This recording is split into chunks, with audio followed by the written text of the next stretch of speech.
I was selling public tours of public. You can't control who buys those. And sometimes you have families who grew up with farms and they understand. And sometimes you have people that are coming just because they've seen this cute cow on Instagram and they want to pet it and they want a cute photo with it. And so one of the hardest hurdles or things that I had to learn when doing this was opening up to the public and building in public was the educational part, because I gave a tour and someone who came here just for the cute picture and didn't understand animals and how keeping animals healthy in the process of having a small farm and being regenerative and keeping your livestock healthy and clean. And to them, it was he murders animals. To a farm family who comes here and understands that there's a process and there is, we have healthy and safe practices to keep our farm small and to keep our population of animals in rotation and to provide food, and to provide the best life for that animal, thinks of it completely differently. And so it was, okay, no, I need to educate you. And if I just kept all of my animals, I have a bull and I have heifers. If I just keep everything, then I'm going to have animals going to the bathroom and standing on top of each other. And then we're not healthy and there's not enough acreage and land per cow. And then we have diseases and everything else that comes from that. And then our runoff and everything, and nothing here is safe. In the learning curve, I learned how to present this to people of, yes, we do butcher our animals, to provide food, how, and educating on the process of why. And once people understood, they were like, okay, I can tell that you love your animals. You just told me everything that goes into your animal. You just told me the process. You know every ingredient that goes inside of that cow. I can tell you to love it. And so it is the education of, we pray over these animals. We love these animals. They are everything to us. It's fun to raise it, and to surround with your friends and family and people that do it as well. I mean, before my animals get out of the trailer, I pray over them and bless all them and thank you for, what they are providing. It isn't this mind frame of, oh, you're going to kill that animal. It's the mind frame of, I'm going to give this animal the best life that there possibly is. I'm going to raise it to the best of my ability, and I care to a higher level, so that it does provide nutrients and goodness and protein and clean meat for other families and people. And there's passion and heart and that go into that.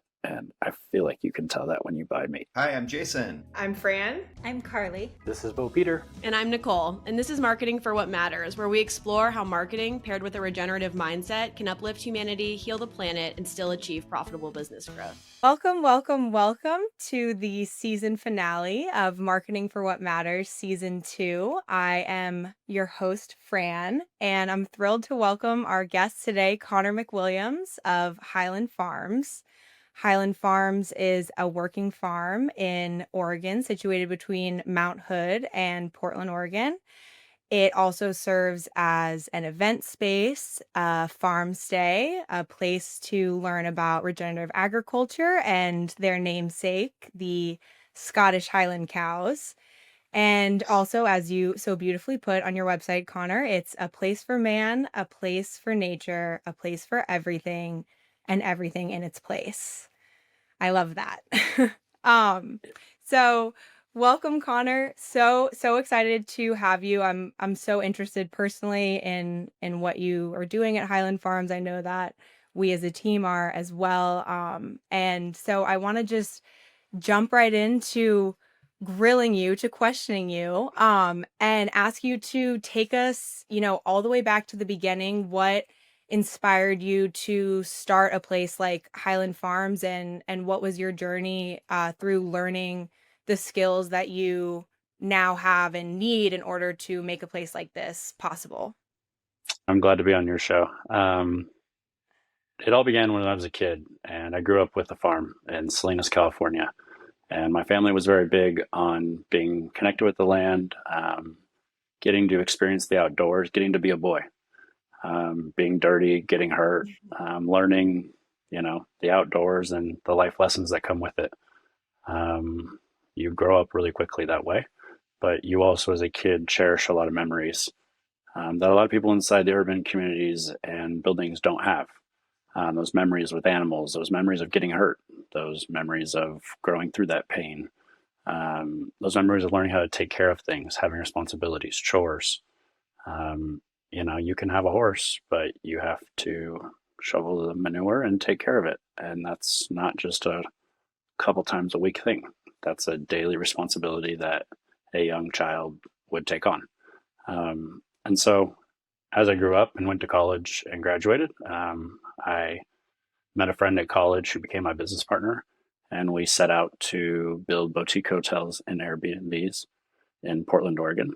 And I was a general contractor, and we built them, and we built it to scale.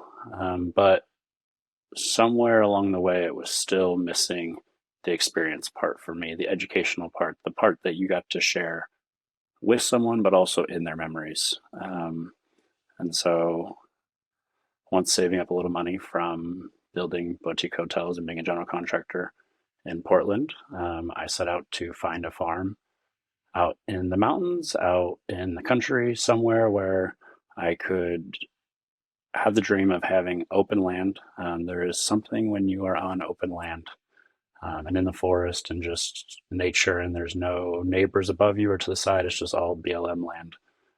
That your soul and heart and brain really feel free, which is why that slogan, I chose that slogan and wrote that slogan, because there is a place for all and all in its place here at Highland Farms. When you stand at the pond and you hear the water and you hear the birds chirping, and you know there's no neighbors above you and there's deer coming down and animals, there's just a sense of freedom of thought and soul that is unmatched. And so when I found this beautiful property, my brain knew that I wanted to create something out of it, but also that I wanted to share it. And so I created a business around the Highland cows. My business model was completely around them. And when you are creating a farm and a business around a farm, what avenues do you want to make money in? What avenues are you a farm in? And so when we were really exploring this, my focus, one of the avenues was education. And my focus was to share this place and to educate people and young children about the process of having a farm, having animals, giving back to the land, doing regenerative farming to the land. Because if we don't, this planet, when it comes to the topsoil and the land and growing of crops and land, it is scary in the direction in which corporate America would like your crops and farms to come from. And so educating people on where their food comes from, educating people on the process of taking care of it, and then giving them a really high-end tailored experience in the woods, to be at peace with nature and themselves, to reset and to have a full income experience where everything they experience comes from the land, and it's all focused around the land. Yeah. So Yeah. I mean, I feel like what you're trying to do or what you're offering to people sort of speaks to this innate human need that we have. That's really what made us human, right? I mean, I know there's lots of arguments about why we have civilization, but I believe, our beginning to farm, our connection to the land, that's what's really turned us into this massive civilization. And then, a lot of us have lost that connection though, and we suffer because of it. And it's interesting that, we now kind of have to not manufacture, but like, we have to create the old ways again, because that's what we really need. Like, we think we need progress, we think we need more, but we really need less. And I think it's, or not less, but to go back to like principles, to go back to simplicity, to go back to our origins, our roots, literally. And yeah, I think that's really amazing that you are wanting to share that. It almost feels like it's like a crusade in these times almost. It feels very, very against what modernity calls on us to do often. it's just an education and tie to it. Like most people, I grew up in Salinas, California, which is one of the largest farming communities for produce in the world. Provides a majority of the world's green leaf produce. And most people outside of that town or outside of Central California, where it's all grown, don't understand where it all comes from. I tell people all the time, from this small little town, um, we grow all the crops when it comes to green leaf produce. And people don't understand that. I mean, I think for the first time you saw it during COVID, Mhm. but if those farmers don't produce and those farms don't produce, it would take 3 days to under a week for you as a population to see that ripple effect on your shelves. It is a daily thing to say that, if it was a stop and 3 days later the entire world's affected is a big statement. Yeah. So it's just being connected, understanding the process and how it all comes from and where it comes from, um, and having, nourishing produce that's from land that how it's taken care of. Yeah. Yeah. Yeah, so, I know you were talking about growing up on a farm. Was that the Chur Ranch? I know you'd mentioned you I spent grew up with time there, or is that a different experience? And if so, could you tell us more about that and how that sort of bolstered your interest in regenerative agriculture? yeah, I grew up with a family ranch called the Church Ranch. It's on my mother's side. It was my great grandfather's, um, and it was a piece of land that was staked out way back when, and it's vast and it's open. I When I was growing up, I didn't grow up on it. I grew up across town of it, and I grew up with the silver spoon version of having a ranch. So there was always a ranch hand who took care of it. You showed up to ride and get to experience and get the freedom of it, but you didn't totally have to work and understand it. I did get a taste of what it took when I learned to ride and grew up riding. That I wanted horses out at my grandma's house down the street from me, and that is when the responsibilities kicked in of, if you would like a horse that you can learn to ride, then you have to learn to take care of it and the responsibilities and clean its hooves and make appointments and ride it every day because it's an animal that needs that. And so that was when the taste really set in. And we had this family ranch that was big and open, and my parents would give me the freedom because I knew how to ride just to go riding on my own. And I could go riding with my brother, and you could ride up to the top of the ridges and see the ocean. And there was just a lot of time for thought and dreaming. And there was that sense and feeling of, as I grew up and I went to college and I went to Arizona State and I moved to San Francisco and I lived in the marina, which is arguably the most gorgeous part of San Francisco, there was still something missing of being inside the urban city.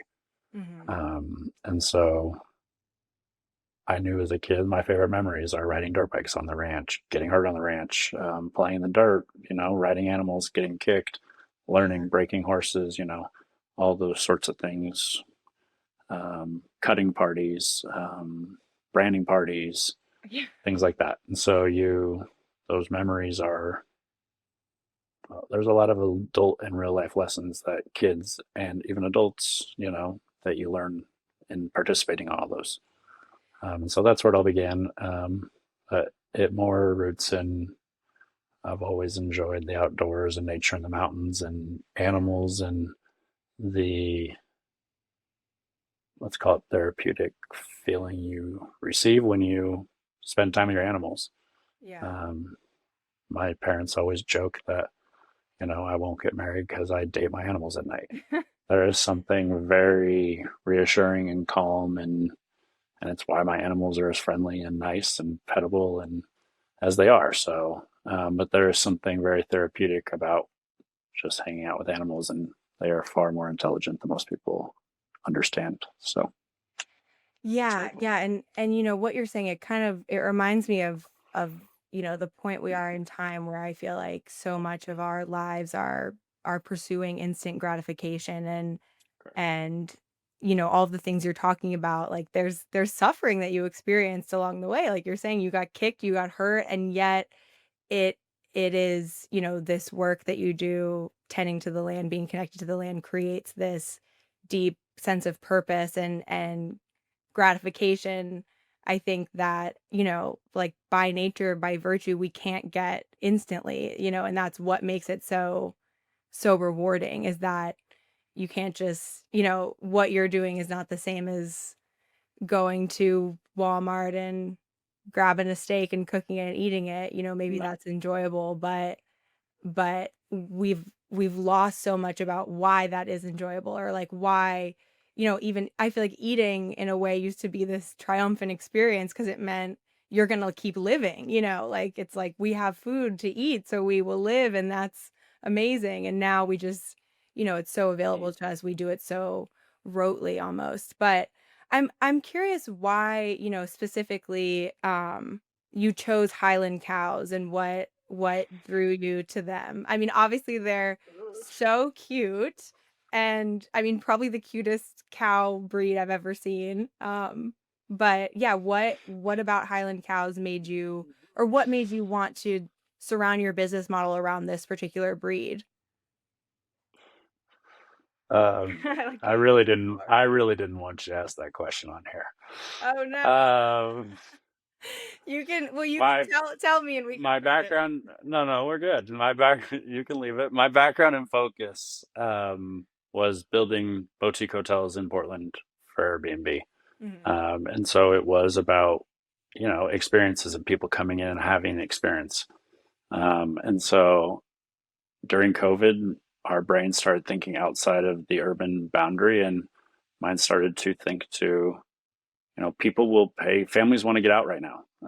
They will pay to have these experiences. And whereas it's always been a thing for family reunions and certain families that grow up with ranches and horses and backgrounds like that like their vacation center around those things, it wasn't the urban common thing or as popular until I think before COVID when everyone wanted to Mhm. get out. People started buying, houses and going camping, and camping lots in Oregon were a couple of years booked out.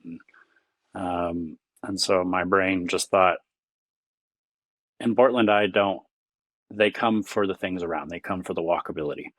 They come to visit Portland, and the most successful Airbnbs are in the most walkable locations. So how am I going to get somebody out to Mount Hood, an hour away from the airport, um, that is really a tourist town, but not really. It's a very small mountain town. Mhm. Um, it's more of a retired community and cabin and vacation destination than it is tourist buses and so forth.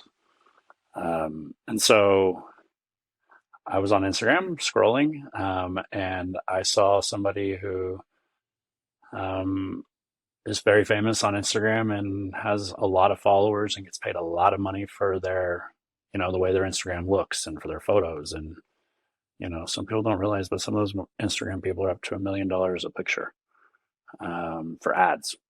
And so when I saw someone at that level, obsessed, went to a farm for a family trip in Connecticut, and she was obsessed with these Highland cows, and she started posting and was willing to throw her entire Instagram algorithm for it.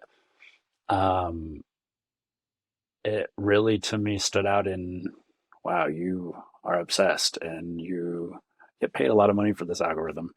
And to that level, someone can be that connected to an animal and care. Like, it was like the first time on Instagram I noticed that the vanity and the care of what the look of your Instagram and the aesthetic went out the window, Mhm. and like the real human came out, and the algorithm went out the door. Um, the money went out the door, and it was this pure joy and infatuation and love with an animal, Mhm. which I knew from a child. But when I saw it in someone else, I was like, okay, this is very real because I know this person gets paid a lot of money and they're not getting paid for this. And so as I started researching into things, I lived in Mount Hood. They were the Scottish Highland cows are from the Highlands of Scotland. Mhm. They're the only breed of cow that can turn any greenery into protein. So they will eat more than most breeds of cows. They will eat more greenery, more foragery. They'll eat your blackberry bushes. They'll eat the trees. They're not just eating hay grass. They're a hardier cattle, so I knew that they could withstand my elements. Something very cool about them actually is when it snows. People always ask me, "Do you get snow up here?" Yeah, we do. And when it snows, they hunker down like bison, and the snow will stay hard on the outside of them. And then my guests will always call me and be like, "I think your cows are cold. They're not moving. There's snow all over them. I think they might be dead." And I always say, no, if the snow is staying hard packed on top, then the fur is working. The fur is Yeah. keeping the cold out and the heat in. And in the summer, it does the opposite. They shed most of their fur, and then it keeps them cool, the rays off their skin, and it keeps their body temperature down. So the fur is a snow protector, a heat blanket, and a dust and wind visor, and a snow visor from storms and so forth. So my elements are perfect. I'm about 1,200 feet here. And so when I knew that, when I saw through that Instagram post that this was an animal that somebody could really connect with, because of the cute aspect of it. I do understand they are adorable, and also their personalities. If you, when all of you come visit, if you when you spend time with them, you'll notice they're like dogs. I have Mr. Finley right now, who you will see on my Instagram Oh. at Highland Farms, Oregon, and he was bottle fed and raised in my laundry room. He knows his name. We're training him and teaching him not to rub his head up against us because he will have horns one day. Mm-hmm. So you can tell him no, like knock it off. And he walks around and follows us like a dog. He is a dog. We always joke that we're walking our dog. Yeah. And so a lot of it, once you build that trust and relationship with them and that connection with them, their trust with you is extremely high. And they can do it in a quick amount of time with guests just visiting. We do tours. And guests can feel connected with them very quickly because it comes down to just a feeling, or, as modern society would call a vibe check, Yeah. which is, are you scared? Are you nervous? Or are you comfortable? And are you loving? And if you have that gentle, loving, feel, and you're not scared, then these animals are totally receptive to being pet, loved on, and they love to be like brushed and scratched, and I mean laid into. Nothing light. And the minute you stop brushing, they'll kind of rub their horns against you, like, hey, you gonna brush me again? Like, Yeah. don't stop. And so with this breed and the ability to, really build relationships with them and allow people to connect with them and allow people to feel the therapy through them, and then a connection with them, and then, be comfortable enough to talk and stand around them. I let people in my pens with my cows. And I do photo shoots and everything. My cows are lovers. And so when the fear goes out of the way and you're able to connect with this gentle giant, there's really a cool sort of feeling because you do realize how large this animal is. You do realize the capability and power of this animal. But there's something so sweet and so loving. I mean, anytime someone comes and pets Belle, who's our white cow, everyone's like, oh my gosh, she's so sweet. And you almost feel like she's a human, like loving on you. Yeah. And they all have their own little different characteristic and their own little ways in which they're like humans, and ways you feel loved by them, the way they like the attention. So all that wrapped into one, I went and bought my first Scottish Highland pair. I bought a bull and a couple mamas, a black one, a red one, Queen Elizabeth, Midnight, and Sir Henry. Oh. And then I had little Walter, and it took off. And at first, it was just my hobby. To be honest, it was all just because this young boy had a dream and wanted to be back on a farm. But quickly you realize how expensive all this is. And when you ask me why I do this, to be honest with you, two of the largest aspects are I understand how expensive it is to have it all, so most people don't get it. And then two, the education and the experience to the children. Yeah. I think those are two valuable things that, and it's sometimes, impossible to obtain because of the entry price or the land price. And so to give people a place that they can come understand, connect, and for example, like you can rent our place out for a full farm stay, which is a private farm. It comes with me or our farm hand, to be your private farm hands, to give your family that experience of having, this is our farm with a farm hand. He's at our disposal, and we can experience what it would be like to live on and have a farm. That is one of our biggest avenues, and I will keep that open because it allows families and kids to have bonfires and go fishing and do all these things where, kids really, it fuels their dreams and stuff. I mean, some of the best vacations I went on a kid was dude ranches in Wyoming, Montana, and getting to stay in a cabin, and then the ranch hand, coming out and being like, hey, you want me to take you fishing? And Yeah. then build a bonfire and cook the fish. And, go horseback riding in the morning. And so um, that that with the combination of having it and where seeing that this was an animal that people could really connect to and the cuteness was overwhelming, I knew that I could build a business model around it. Yeah. Yeah, and it's so amazing to hear you talk because obviously hear your deep passion for the work that you've done. You're like you're saying it's your childhood dream that you're living out, but also your, shrewd business eye and the way that you're able to marry those two things of saying, I have this dream, this thing I want to do, but also I have to be able to Acumen. afford it, it has to be able to pay for itself. And I find myself sometimes, sometimes I feel I am almost jaded by that in a way, like that makes me ineffective. And maybe we all are of saying like, well, things shouldn't have to be this way, or, it should just be able to be what it is. And we don't have to cater to society at large or like what is motivating and guiding people right now. But I think ultimately that stagnates us in bringing people into a space and in making them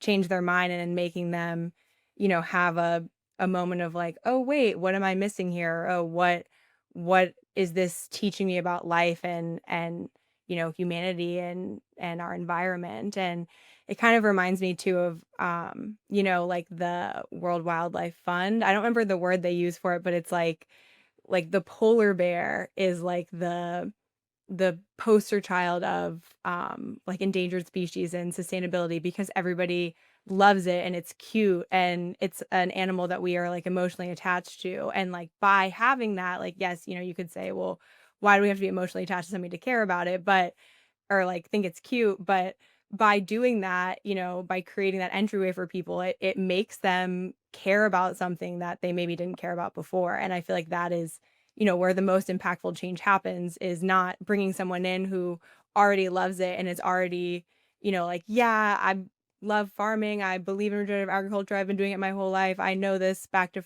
front, but someone who's like, I've never been in a place like this before. I've never thought about living with the land like this. I've never been exposed to this before. And so I think it's really amazing how you've, saw the Highland cows as kind of that like that entryway for people to, be exposed to this whole new world. But Well, I and you bring up a good point there, because when getting started in this and opening up my farm for tours, I was selling public tours of public. You can't control who buys those. And sometimes you have families who grew up with farms and they understand. And sometimes you have people that are coming just because they've seen this cute cow on Instagram and they want to pet it and they want a cute photo with it. Mhm. And so one of the hardest hurdles or things that I had to learn when doing this was opening up to the public and building in public was the educational part, because I gave a tour and someone who came here just for the cute picture and didn't understand animals and how keeping animals healthy in the process of having a small farm and being regenerative and keeping your livestock healthy and clean and everything, to them it was he murders animals. Mm. To a farm family who comes here and understands that there's a process and there is, we have healthy and safe practices to, keep our farm small and to keep our population of animals in rotation and so forth, to provide food and to provide the best life for that animal, thinks of it completely differently. And so it was, okay, no, I need to educate you. And if I just kept all of my animals, I have a bull and I have heifers, I have females. If I just keep everything, then I'm going to have animals going to the bathroom and standing on top of each other. Mhm. And then we're not healthy and there's not enough acreage and land per cow. And then we have diseases and everything else that comes from that. And then our runoff and everything, and nothing here is safe. The land isn't, and so forth. And so in the learning curve, I learned how to present this to people of, yes, we do butcher our animals to provide food. But how, and educating on the process of why. And once people learned, they were like, okay, I can tell that you love your animals. You just told me everything that goes into your animal. You just told me the process. You know every ingredient that goes inside of that cow from the day you get it until the day it goes. I can tell you to love it. And so it is the education of, we pray over these animals. We love these animals. They are everything to us. When you were talking earlier about, not just going to the grocery store and eating, it's fun to raise it, and to sit around with your friends and family and people that do it as well, and to talk about, I raised it doing this, and this was my process, and this is how I finished it off, and this is, what it tastes like, and we're all very appreciative of it. I mean, before my animals get out of the trailer, I pray over them and bless all them and thank you for, what they are providing, and the life they had, and it isn't this mind frame of, oh, you're going to kill that animal. It's the mind frame of, I'm going to give this animal the best life that there possibly is. I'm going to raise it to the best of my ability, and I care to a higher level, so that it does provide nutrients and goodness and protein and clean meat for other families and people. And there's passion and heart and that go into that. And I feel like you can tell that when you buy meat. So those just tie back into, your points there. Yeah. Yeah, and I mean, in that education piece, do you feel like that's really the missing, for lack of a better word, piece in because I've noticed that a lot, that people, when confronted with the true source of their food, when confronted with, I mean, let alone what you're doing, like industrial agriculture, how we make the sausage in America, they're like horrified by it, and yeah, sort of have this like, oh, get it away from me, I just don't want to know about this, but then maybe they still continue to go and buy that meat at the grocery store. And what do you feel like, is it like a softening of us all, like we just can't face the reality of things, and so now it's this trickle down effect where we're so removed from it? And do you feel like education is that piece that could maybe not only make us realize that it's not, what you're doing is, a very natural and ancient way that we as humans have evolved to live with animals, versus like what someone's doing in a, I don't know, Yeah. industrial Well, farm where all the cows are in a house all day and, like you said, shitting on top of each other and, standing in urine, and it's like, how it's, I guess it's funny to me how sometimes you, who is being more upfront about it, maybe actually gets more ridicule, or they're like, oh, how could you care for them and then go and kill them? It's better to just put them in a closet and pretend they don't exist and then kill them. Or and I have names for all my animals, and I don't think that makes me a psychopath. yeah. I think that makes me human, Yeah. because I develop a relationship with this animal, and I understood when I bought its mom and dad, and I raised its mom and dad and bred its mom and dad, that, I was raised in bringing an animal to life to provide for other people. And so that is its purpose. And so my brain can name the animal and have a relationship. I mean, I love on them, love on them, love on them. You can tell when you come here, you can tell through my videos and stuff. But that is that love that gives that animal the best life it absolutely can while it is here. Hmm. And so I think the biggest problem we're going to face in America, and what you were just talking about, is that it is the big corporations that run most of it, and then the media focuses on them. You have organizations that are funded by millions and millions and millions of dollars to oppose them and advertise against them. It's just a political battle. Hmm. Um, and you're starting to see that big corporations, people like Apple, Microsoft, Nike, Intel, large corporations and CEOs, Warren Buffett, are buying massive plots of farmland and taking them all up. And a lot of farmland is coming up for sale because of the boomers dying off.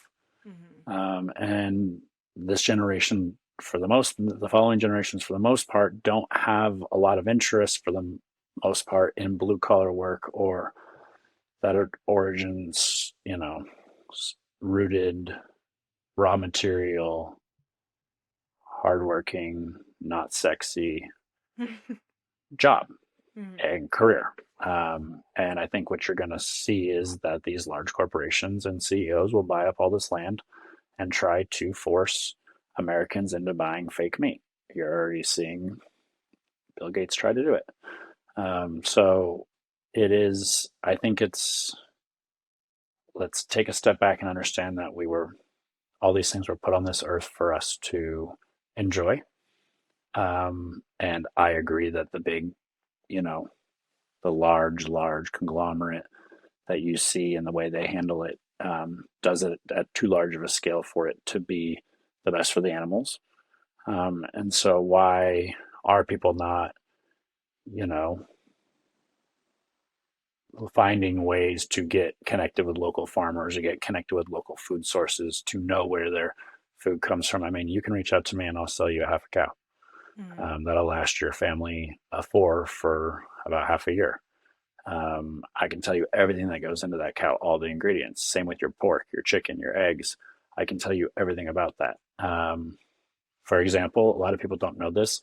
Eggs can sit on the counter for 120 days if they are never refrigerated or touched with water. America doesn't tell you that. They put Mhm. a stamp of 2 weeks on your eggs because they're refrigerated. But if you go to another country, they sit on the shelf. Yeah. Eggs have a plume around them that keeps them um, safe. And as long as that plume isn't, broken by water or refrigeration or moisture, then those eggs will sit for 120 days outside at room temperature on your counter. And so if you get connected to local farmers and know all this, I tell my customers, you can buy in bulk from me. You don't have to, whatever, you don't have to have the spirit those are going to go bad. I haven't washed them. They come a little dirty so that, you can wash them when you're ready to use them and you Yeah. know that they're real and where they're from. And so I think if people, you know, reached out and found local places, there's places out there where you can invest in a cow and they raise it for you and you get the meat. Yeah.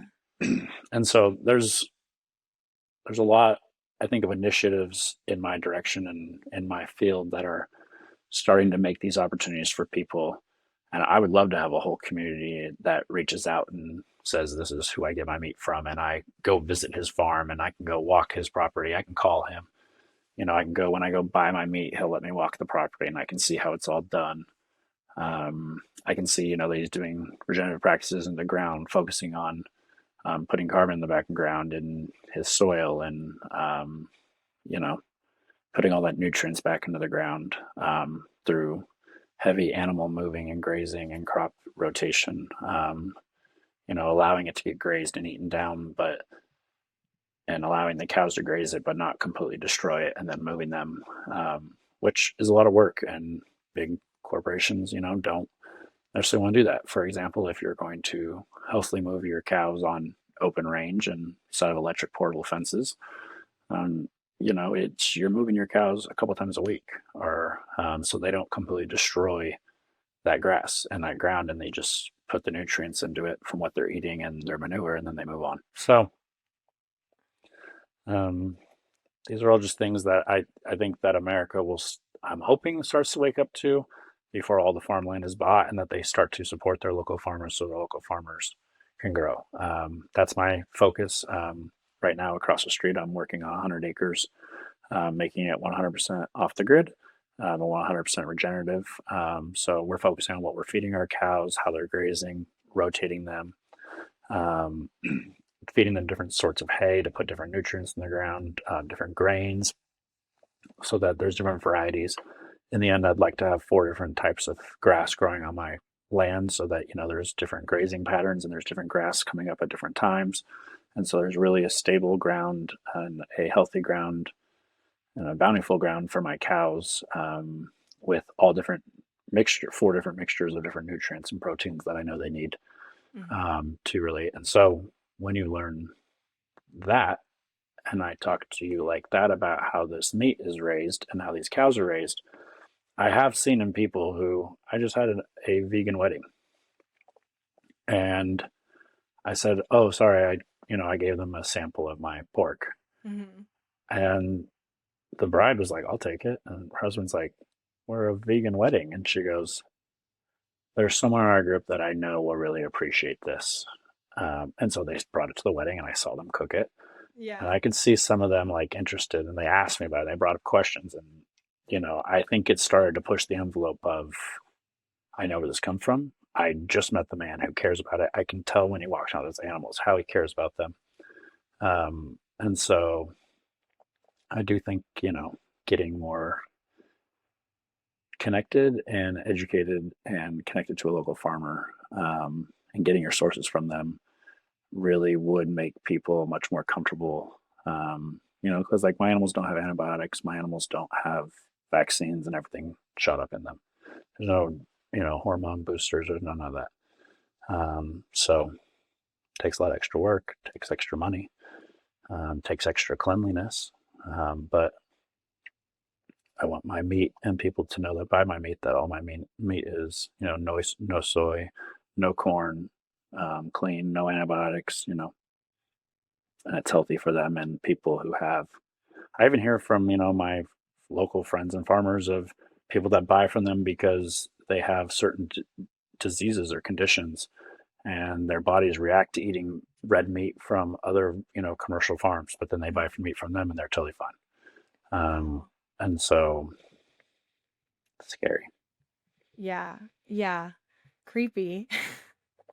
But I mean, such a testament to what you're saying, and I mean, really just makes me reflect on like how unfortunately I feel like what we get in a modern grocery store now isn't really food in the way that what you're producing is. I mean, it's just it's so disparate, and it makes me sad that that's the case. But I feel like talking to you and hearing what you're saying about education, and even what I'm learning about in this conversation with you, I do feel like, and felt that way personally as well, that is the linchpin that we need, is just showing people a different way of life. But, on that note, I wanted to ask you, because, you're doing this thing that I think is kind of radical in a way in this modern time.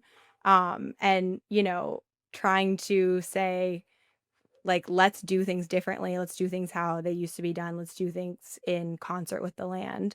But, you also are running a business in this modern era. And, like you said, you have to be aware of Instagram trends. You have to know how to speak to people who maybe don't think the way that you do, or don't have the experiences and perspective that you do. And so, how do you balance those two needs of doing something that's sort of like radical? I mean, maybe you don't think it's radical. To me, radical, I mean that in a good way, like a Yeah. radical departure from what is mainstream, from what's mostly done, while also being like, I have to cater to the mainstream. I have to speak the internet language. I have to have a social media.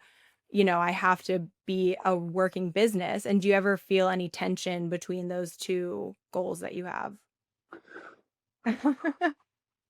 Working? So I think that's the hard part on the other side of the conversation. We just talked about, society being connected to the farmer, but also on the flip side of that, there is the farmer making himself available and connecting himself to society. So even in developing boutique hotels for Airbnb in Portland and being a business mind, when I started building Highland Farms, there's so much to do all the time, every day, all day, that if you just don't work from sun up to sundown, you will never make it anywhere. And so I think I was just dove in and I was just focused on building and building and building and becoming one track mind of, I do this, I do this. And then right when you're in the middle of a project, you have an animal issue. And then that takes half your day. And then you have to focus back on your project. And so in my brain, it was like, well, I have to build all of this before I can even think about the social media presence. Hmm. I can't just let people on here. And a man named Mike, who's now my partner, reached out to one of my Airbnbs that has Airstreams up in Mount Hood, and was like, "Hey, let me, my girlfriend and I come stay, and we'll give you a list of feedback on, your Airstream, how to make it better." we've been studying glamping experiences for the last 3 years. We have a property up at the Skagit Mountains, Olympic National Park. That's a glamping on, in the forest, and so let us come. And he gave us back this feedback. And to be honest, it was so many pages. I think I opened it and I was like, oh my goodness, this is about an Airstream. Yeah, I'm getting back to work. serious. And then my business partner, then I said, come out to the farm. And he came out and I showed him the farm for an hour. And he was like, wow, I want to be a part of this. And we just clicked right away. And I said, jump on in. But I don't have any money to pay you. All my money is going into building what I'm building. So if you believe in equity, then grab a hammer and let's build this chicken coop. And we were building through the summer, and it was like a week in, and he just kind of looks at me and goes, have you thought about sharing this with anybody? In my brain, I was a perfectionist. I'm all about, I'm a general contractor and designer, and in my brain, I didn't think it was at a level to share with people. I said, I want all my photos to look professional. I want my page to look at a certain level. I want to create a certain storytelling element. And he said, you need to get out of your own head and out of your own way. People just want to watch you build and be a part of the experience. Mm-hmm. And I said, but I'm not a tech person. Like, the video I'm going to take on my iPhone isn't going to have music and words and be blended nicely and all this. Like, it's going to look like a kid made it. And he said, I don't care, dude. You just have to post it. So we made a deal that my story would be all live videos and photos off of my phone, and that I would not care about how edited or how seamless the story videos looked, and those come off my phone, raw videos. And that the page, so that when people looked at it, would be professional. And we just started sharing stuff. And to me, these projects weren't that fascinating or that cool at first, because they were just basic necessities. I got to build this bridge to get over this. And these are things you just have to do on a farm. And he's like, people want to see that. People want to watch that.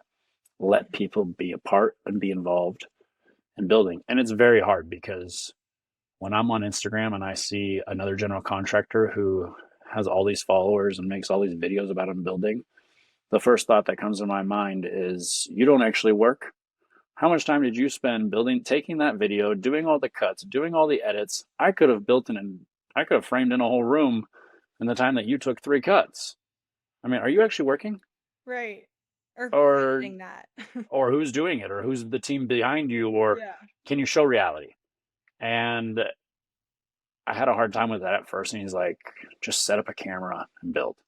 But also the posts and things the marketing and posts on social media that have been the most effective for us and have gotten the most engagement are the raw, real life stuff. Some of our largest ones are a post when we had to put down a calf because it was born without throat sucking muscles. And so it was very hard, because I had already posted pictures and videos of this calf. He was adorable. He was white. And he had made it through 2 days due to adrenaline and being born.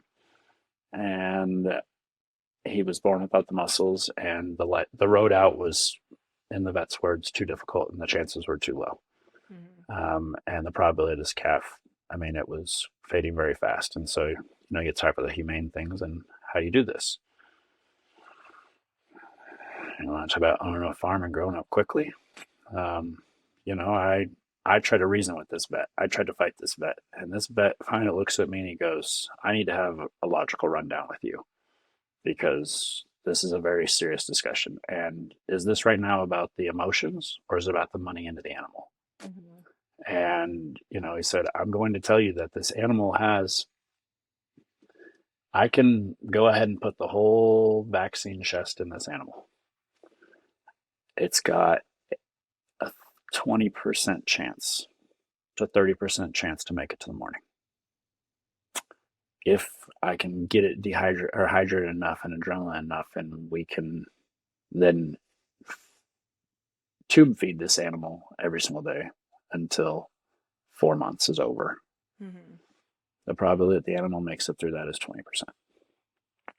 The probability that the animal has a healthy and good life through being tube fed with no sucking muscles, with no ability to drink water, with no ability to drink milk, food, any of that is extremely, extremely low. And is this your full-time job?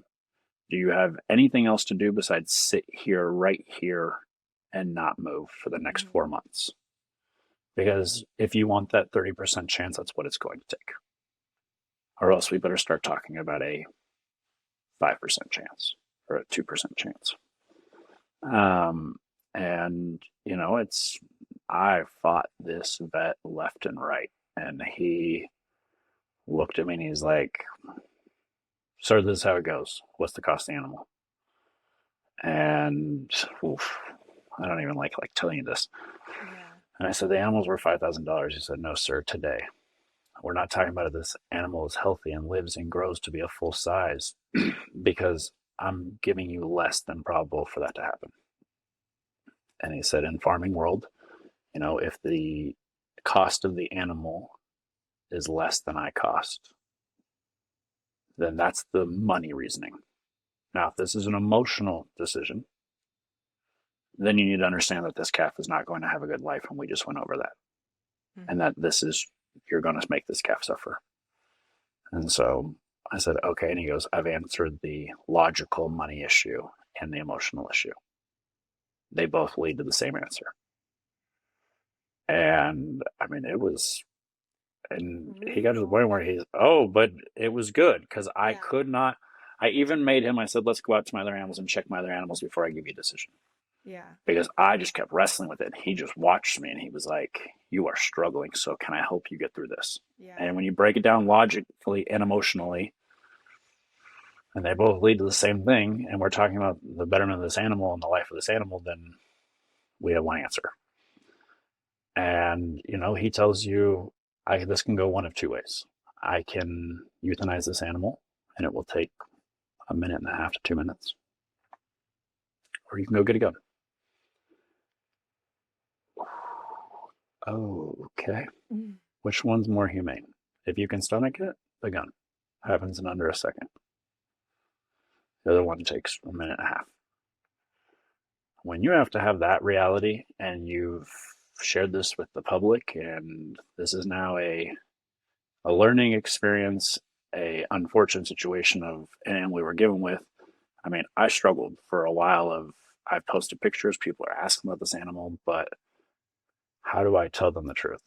Yeah. And I was on the phone with my mom and I was like, she's like, "Why are you so scared to tell everybody?" I said, "Because that calf died on my supervision." And she said, "And it was born without throat sucking muscles." And I said, "Yeah, it's still on my property. I still am the owner and the father of it. It's still my responsibility." And she said, "Do you realize it's a gift? I'm coming from your mother and a woman. It is a gift for a human woman to get to walk home with her baby from the hospital, with all the devices, with all the medicine, with all the doctors that we have today. It's a gift. And there's a lot of women out there that don't get to. And that's a blessing."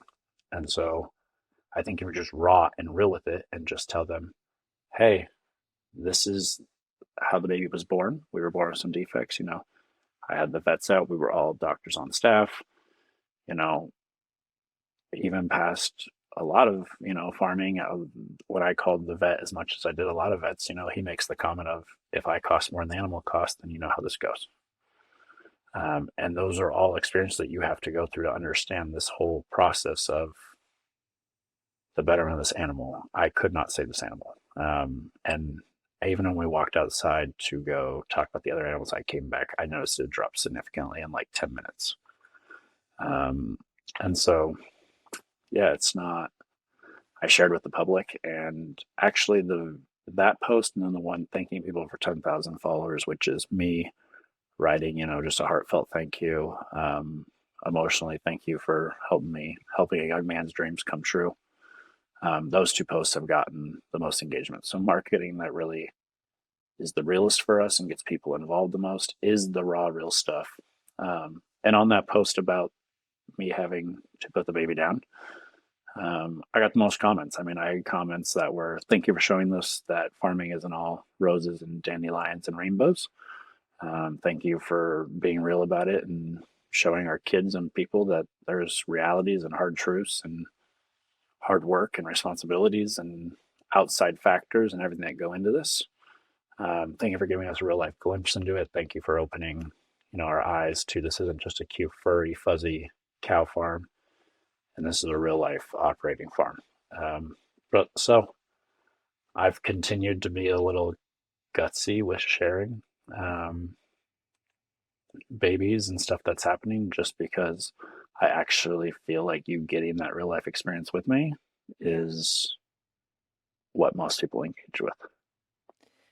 Yeah, and I feel like it's interesting to see how, social media almost seems to have swung back around where at first it was just a place where people, like you said, just posted authentically what was happening in their lives or just were sharing things, were throwing things out there and seeing what people connected with and then, ended up turning into this hyper curated, completely artificial departure from reality. And I think it's really interesting to see how that time period people have gotten sick of it and they really I think we all are craving like knowing that the people behind the screen are a real person who makes mistakes, or not that you made a mistake in that situation, but is just a real It's real. person who's going through real things and doesn't always have the right answer, have a perfect life, or even in this idyllic setting, this idyllic, peaceful, perfect world that you've created, there's great hardship and sadness. And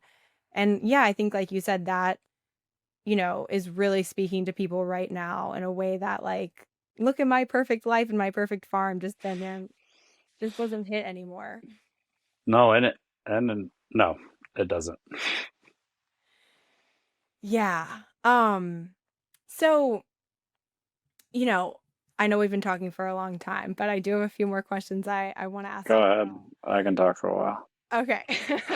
um, so I mean, obviously you're someone who like this has been your whole life in a way, or this world, this understanding. And talking to you, it kind of makes me feel like I'm like, we need to have a mandatory program where all kids in America go and work on a farm for, 5 summers or something. I'm like, if I have kids, they got to be raised on a farm because, Yep. like you're saying, you're confronting these really brutal realities, inescapable but brutal realities of life that we've shielded ourselves from, and I think has made us lose our understanding and connection with what really matters. But on that note, what is there anything that's happening right now in regenerative agriculture or in ecotourism in general, that you feel like is inspiring you or giving you hope or suggesting to you that maybe we're on the cusp of a greater change, or that maybe that work that you're doing, that education piece is creating some ripple effects? Yes. Two avenues. One is that we've been recently getting approached by schools. A lot of it's actually homeschools, which shows I'm I obviously don't get hit up by that many people, so I can't say one way or the other. Um, but when the homeschool families reach out to us, it's very much focused on our kids understand. We talk about how young are your children and how far do you want the education to go on breeding and so forth. And a lot of times they're like, please be full educational, keep it, speak educationally and unleash all of it. Yeah. And that kind of shocked me at first with how young some of these kids are. And they were like, we want our kids, and our kids have grown up in farming communities, and we want them to know about the realities. It's funny because there's this, I saw this Instagram video out there the other day, and it's this old farming guy. And he says, and he's talking to this white collar, New York interviewer. And he's like, I don't mean to offend you, but kids don't need school. He goes, give me your boy for a couple of years. Let him work on this ranch with me, and I'll have a man back to you. Yeah. He goes, he's going to learn how to build relationships. He's going to learn how to sell cattle, work with the neighbor. He's going to learn how his dogs are going to escape, and he's going to have to work with the neighbor. He's going to be pissed off and want to kill his dogs. It's going to be relationships. He's going to go through heartbreak. He's going to lose an animal. He's going to have to raise it. He's going to have responsibilities. And he names all these things that growing up to be a woman and a man, you have to go through and understand that school as a byproduct teaches you, but it's through getting bullied or trying to make friends and fit into cliques and so forth, where you're building relationships with other families and people because it's business and things that you do, and you help your dad out and your farm out, and you're responsible for animals, and it's not your dad who's going to go get your dog back. It's you and so forth.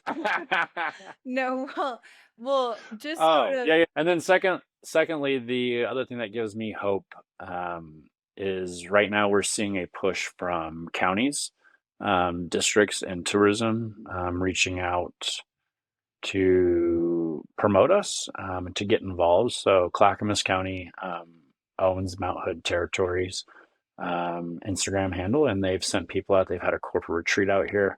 They just brought us cookies. They do a fantastic job of reaching out and saying, how can we help you?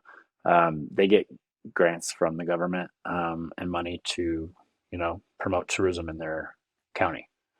And so how can we help you? And they're a part of the county, and they're in the county. And so I think, when you dive into farm experiential hospitality, I think it can also be tricky because when you do this, like I said in the beginning, your farm has to have so many avenues of income through what they classify as farm activities in order to be classified as a farm and to get all the taxes and stuff. And having a farm is very expensive. There's very little money in it. So you need every advantage you can get, or else you do not make it. And so when working with these county people and talking about zoning and what can I do, and what are you going to allow me to call a farm income? These people are coming to stay on my property. They're getting the education by staying on my property, which is allowed. They may not buy a product. I'm not forcing them to buy a farm product, but they're coming for the educational aspect. Will you allow their hospitality income? And so, because, when you do a farm, I have to, education, product, grain, whatever it is, I have to categorize out all my incomes. And so it's getting them, there has been this open-eyed willingness at the county of, how can I work with you? How can I get you exposure? How can I get you the breaks you need? How can I help you survive? Because I do believe this is good for tourism. I do believe this is good for kids. I do believe it's good for families. And actually, I'm bringing my family and the entire Clackamas County here for a retreat. And so, I think there's a push there, and if local jurisdictions will work with, because they're also hopefully waking up to what I spoke to you earlier about in regards to all the farmland going out for sale and being bought by corporations. Mm-hmm. Yeah. So how can we go ahead? So just how can we, incorporate this and not make it so impossible for somebody without corporate money to make this a successful local small farm, which it was originally intended to be. And so I think through the education of kids and the like I said, the first avenue through the farm tours, we do farm tours for kids, and watching just the experience they get and the education they get. And right now we have had 2 special needs schools and classes reach out to us. One was actually a government program, and we're super excited to work with them. We have 2 of them coming this year, and they're super excited. Their kids are super excited. And again, they told me to be full educational. So to watch this push of, no, please teach my kids the reality and full education as long as you use educational appropriate terms, then we're all for that. And so those 2 avenues, I think, as those 2 meet, because some of those parents work in the county, and as those 2 hopefully meet to create this holistic family community, almost like a big scale commune, but not really, not on the land, not this, but this, as parents band together. I think you saw in the political election, you saw movements and all these things for, hashtags of moms and this and that, moms, education against education and all this stuff. And so I think that it'll be interesting, but I'm hoping that the world is waking up. And obviously, McDonald's knew it from day one that you reach everyone through the little kids. So we Ooh, that's we enjoy you're using their own game against them. we enjoy the opportunities to educate the kids as much as possible. Yeah, yeah.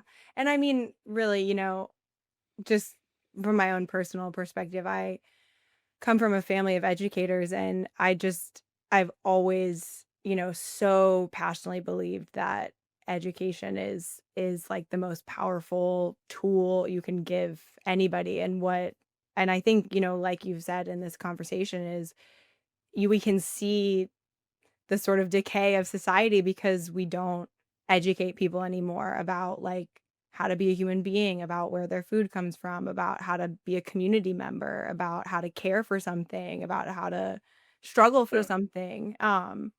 And it's so amazing how, like you've said, you've found this microcosm or this way where all of those lessons can be taught in a way that's also really just like emotionally rewarding and calming and I don't know, connecting us back to our humanity. They say that farmers, there's a study done all the time, every year, that, who are the happiest professions? And your happiest professions are usually farmers. There's a gratitude of the land. Oh, yeah, like by Wow. a long shot. It's always people that work outside with their hands. Um, so farmers are always the top. Computer people that lock to a desk are usually toward the bottom. Medical field is also toward the bottom. But Sad. it it it is because you are outside. I mean, how do you keep yourself connected? I go feed my cows and animals every day, and I watch them, and I pay attention to their weight content, their fat content, and the land, and I just sometimes just sit there and enjoy the nature and the birds, and just enjoy watching them eat. And there's a saying, watching the grass grow. I mean, Yeah. it's I feel like an old man, but watching the grass grow is really nice. And so it's the most rewarding for sure. And I think just giving people that glimpse of, come check us out. You can stay here for the weekend. You can stay here for the week. Your family can have this place. And let me educate you about, you know, small time farming, and hopefully people get connected to small time farmers so, they can know where their stuff is coming from. And then, we'll all have these conversations together through these meetings and through people connecting with farmers. And, at some point, hopefully that beats your corporate America to the race of buying all the farmland and people eating fake meat. Yeah. Oh, I hope. It's funny. So, I'm actually in nursing school right now, and I joke with my friends all the time when we're studying for our pharmacology exams. I'm like, I'm not supposed to be memorizing medications. I'm supposed to be memorizing where the tree splits in the road, and I'm supposed to, go 20 meters more, and then there's the fallen over log, and then that's where you find the special mushroom, and like, I'm like, That's what our brains were meant for, is to know the land." And it's amazing how we as humans do have this like super capacity to get connected to the land. And I'm sure know like every nook and cranny and spot of your farm, and it's like how your brain is supposed to work. And Yep. so, you know, I feel like it just feeds into kind of what you were saying. I can tell you Okay, where to my find the golden chanterelles. I can tell you where to find it all. Yeah. oh yeah. Oh my gosh, that's amazing. Do you guys have truffles too? Yes. Wow, that's amazing. Have you ever seen Pig, the movie? No, I You don't watch TV or movies. ever So, no. like you're puritanical about it, or you just don't hardly ever do it? Like, I'm outside You're like, working we or don't hang need out with to my do animals until the time I go to bed. And then the minute I wake up, I go outside. it. So I Well, just if don't, you ever it's not enjoyable. have something crazy happen where you have to sit down or fly on an airplane and watch Pig, it's about this man and his pig that finds truffles, his like prize pig, and they Yeah. all have this like beautiful relationship, and then the pig is stolen, and so he like spirals and commentary on man and nature and industry and all that Yeah. stuff. But I have one last question for you, which is just, Uh-huh. I think you've sort of spoken to this, but do you have any advice for, people like me, people like lots of us living in an urban setting, or maybe who don't have access um, to go to a place like Highland Farms right now? How do you recommend to those people to get more connected with the land, to, have more of a understanding and like symbiotic relationship with the world around them? I think from an urban community, the first step would be understanding where it all comes from. And I think society started that trend by saying, "Oh, I'm going to leave Safeway and the big grocer and go to like Trader Joe's and stuff." But even then, it's a good effort, but it doesn't compute it all the way.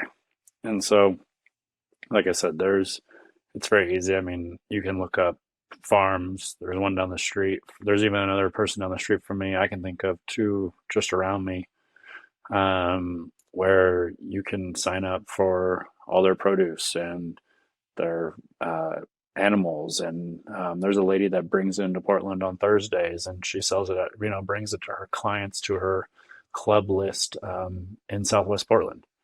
And she gives you this whole basket of everything you order, and that your vegetables come from her, and she allows you to go to her land, and she hands you a pamphlet on her land, and she's very cool, and she gives you her phone number, and and she delivers to inside Portland. I deliver to inside Portland. I will bring it to your doorstep.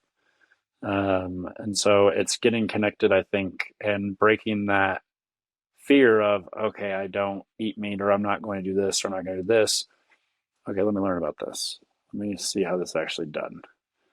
Because most of our farming websites, I'm currently building out. Right now, I sell my meat on my Highland Farms website, but I'm currently building out. Like I think I told you, I have the 100 acres across the street that I'm going to turn into a whole, self-generating eco farm, and I'm building out my beef brand website for that right now. And When on will that that will be be ready, you think? we're close, a couple months probably. Oh, Uh, we're close awesome. on the website part, And but was it going to be called Highland Farms or Highland Reserve, Highland Reserve? and so that's where our cows go, because we want babies here, and so how you have babies is you have mom and dads that Yeah. produce, and but for the safety of people, we keep the babies here and we love on our babies. And then when they get a little older, or they're mom and dad, then they are on the reserve, where they're open grazing and open pastures, um, and they get to enjoy that regenerative farm.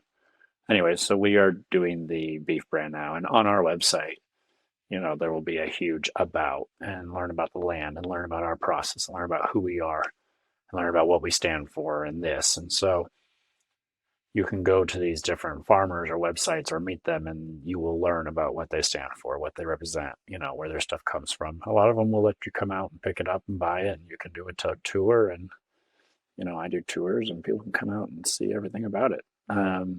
So I think that is the first step of step by step. How many things can I get local and know where it comes from, and know what someone is doing with their land, and know, because people don't even think about this, like, land can be barren, dirt can be barren, soil can be barren. It takes Israel was the 40s, and it took people diving into their heritage and giving back to that land, and then it became one of the most successful affluent soils in the ecosystem, and there is, by people regenerative farming and giving back and pouring into their heritage and their ancestors' lands and so land can be barren. And there's another farm called White Oaks, and they did a study on their water and their farm runoff compared to the farm next to them, and their soil was balanced, and Their water was full of nutrients and all this, and the land next to them was completely dead. And they're right next to each other. And so even getting into the education and diving into what do you do to your soil? What do you do to your land? What are you putting back in your land? How is your land? What is the nutrients your land is putting into my body? That's the farthest step. But it all affects, you grow something with certain nutrients and you grow some with other nutrients, and you're going to have two different tastes and two different protein levels and two different everything. And so I think that's the farthest step. But that's a way that people can start to dive in.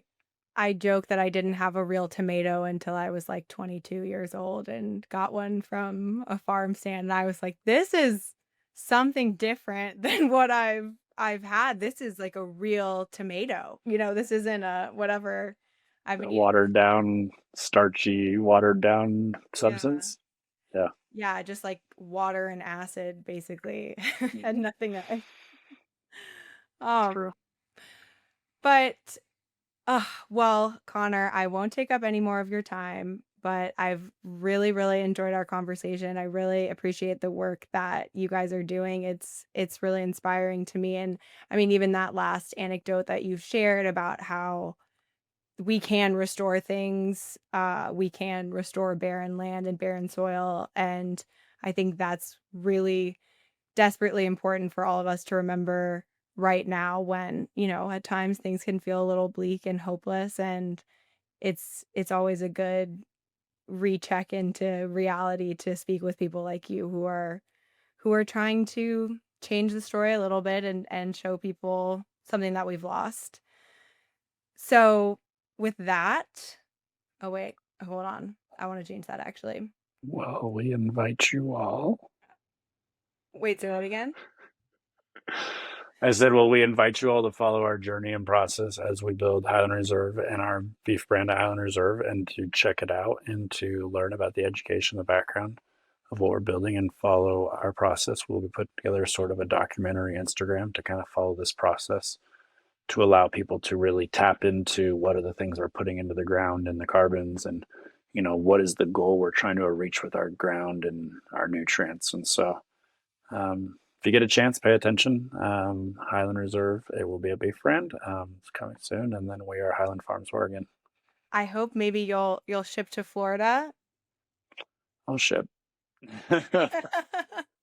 Well, something it's an to option. look forward to, but we'll definitely have to have a part 2 where we bring the team out to Highland Farms and I would check love that. you guys out, and definitely, like you said, visit Highland Farms, Oregon, and book a farm stay and we'll go to see the cutest cows in the whole world. Come do your corporate retreat.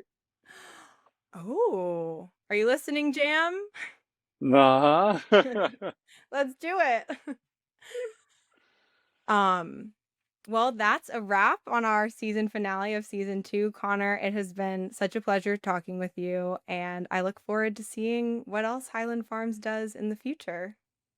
Thank you for having me on. It was a joy to talk to you, and thank you for letting us share to broaden people's minds and give them opportunities to look how they can connect with local farmers and their local food and where it comes from. So thank you, and I enjoyed talking with you, and have a great day. Amazing. All right. Bye, guys. Thank you for tuning in to our podcast, Marketing for What Matters. You can find us on Apple, Spotify, Google, or Pandora. Love the show? Leave us a review and follow us on social media at Peaceful Media to stay up to date about new episodes. And as always, thank you to this earth for giving us all we've ever needed. See you next time.